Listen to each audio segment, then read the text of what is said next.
Michaela, nice to see you. Well, boys and girls.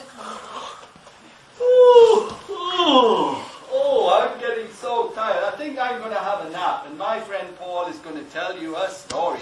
And it's a story about how I go in the jungle with all my friends. Ooh, that's my trunk. That's the trunk, yes. Can you go and sit down? Because Nellie's going to have a big nap. We'll give you a big hug at the end of our story. Hi there, my name is Paul Mackey, and welcome to this video on how to use puppets with your storybooks.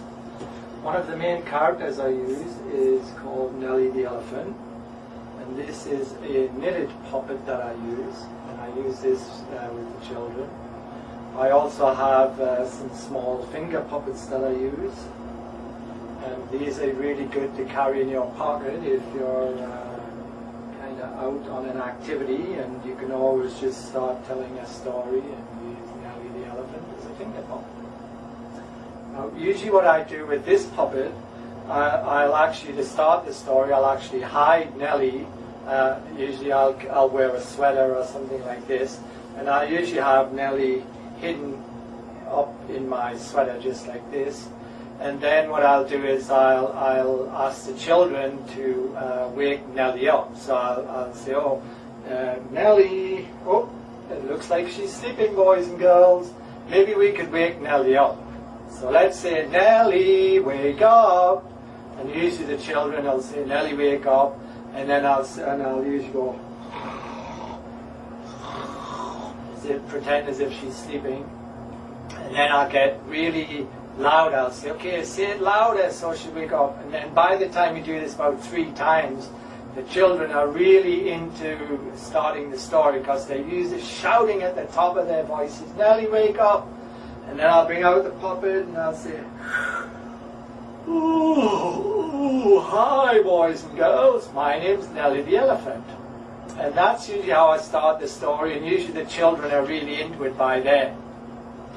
And the interesting thing about this puppet is that the children will either come up and want to hug the puppet, and it's very interesting. I had one incident where a little boy, 5-year-old boy, came up and he whispered in Nellie's ear and he said, can I tell you a secret?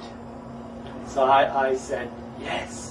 So and he whispered this secret in the puppet's ear, and he said, don't tell Paul.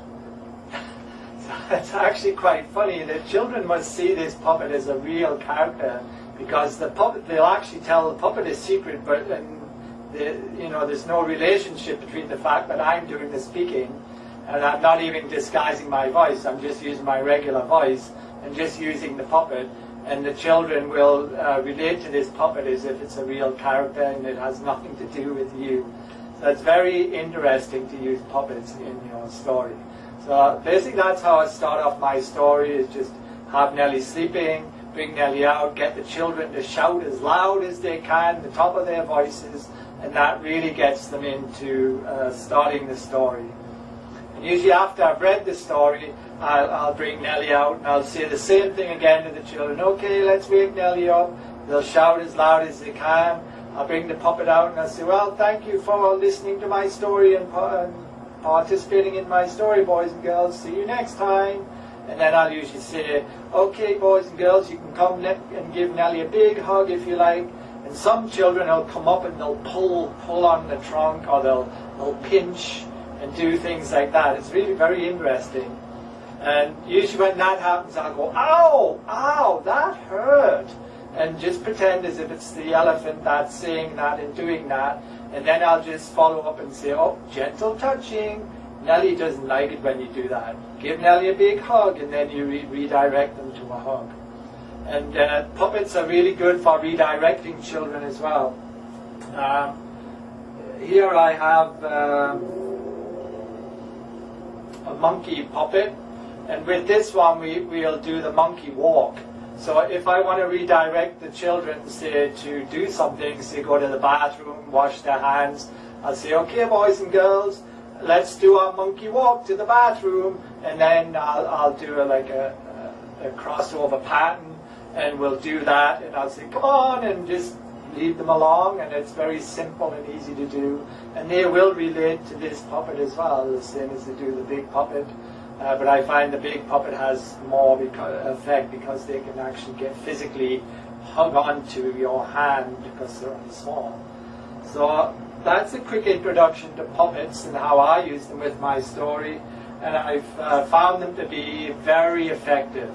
Thank you for watching this video, and have a fantastic day.